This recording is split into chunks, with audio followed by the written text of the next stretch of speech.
Did you hear about this Lindsay Clancy case that's coming up in the news?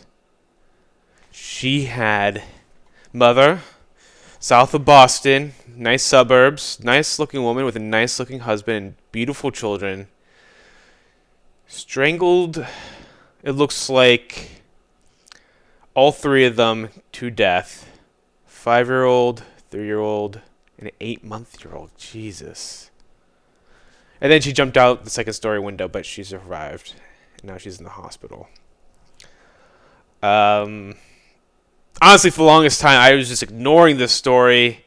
So you got the news like, oh, God, a mom that kills the 3 kids. And then the facts weren't coming out. It was the mom, it was the dad. It was still very murky. And it's the kind of story I don't really like to read. It's too morbid. Even for me. But then I saw on the headlines today that the medications she was on. Now, apparently, she had postpartum anxiety, depression, as typical for a mother. And she's prescribed 13 different psychiatric medications. 13 different ones. What doctor is doing this? What medicine, what medical school did you go to where you think it's okay to prescribe anybody 13 different medications? Especially since none of these medications that I'm aware of are better than a placebo, and that's sort of well known. They've done the research and they don't work. They do not work. And so many of them have insane, crazy side effects. I was on one of the kind of more common SSRIs for a very short amount of time. I want to say Ambien. I don't think it was Ambien. It was many years ago. It's right out of college. Anyways, loss of libido, gained weight, felt like a zombie. I was on it for maybe 3 to 6 months, really not that long a time, and got off of it pretty quickly because I was like, was not happy with the amount of weight I was gaining, and just feeling not human, not feeling any sex drive, not feeling any emotions. I guess it worked in that regard, in that I wasn't feeling depressed, but I wasn't really feeling much of anything. So that kind of woke me up to like, oh, these pills, even the kind of lighter, safer ones, they're not really doing their job. And this woman was on 13 different ones. Now, I don't know if she was on 13 different ones at the same time. This article says, prescribed 13 different psychiatric medications in recent months. Who knows what recent months is? Could be 12 months, could be 3 months. I don't know, but that's still insane.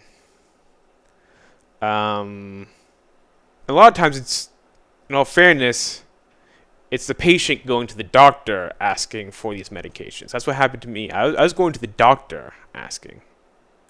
So the doctors have to say no, and certainly they have to be like, hey, you're already on this medication. We're not going to prescribe you another one. So I don't know, there's 13 all at the same time. It says here, he told the newspaper that between last October and January, Clancy was prescribed 13 different psychiatric medications. I don't know what they mean by last October. Is that October 2022 or 2021? But even if it is 2021, let's say 15 months. So each month you're on a different medication if we're being generous here? And how much do those overlap? And are they just giving them pills and that doesn't work, so go on the next one? None of it makes sense. Even if we're being generous and saying, a year and a quarter. You pretty much have a different medication every month. And yeah, some of these are known to have pretty much lead to suicide. Like they increase the rate of suicide. I have heard that they increase, if they increase the rate of suicide, then what about homicide? I think this is going to be a really, really hard case to unravel because of just. It's like, can you even point to one medication? She's like, name a medication she was on it at some point within the last year. And it sounds like, according to the story, Patrick Clancy, her husband, left the house on January 24th to shop at CVS and pick up takeout.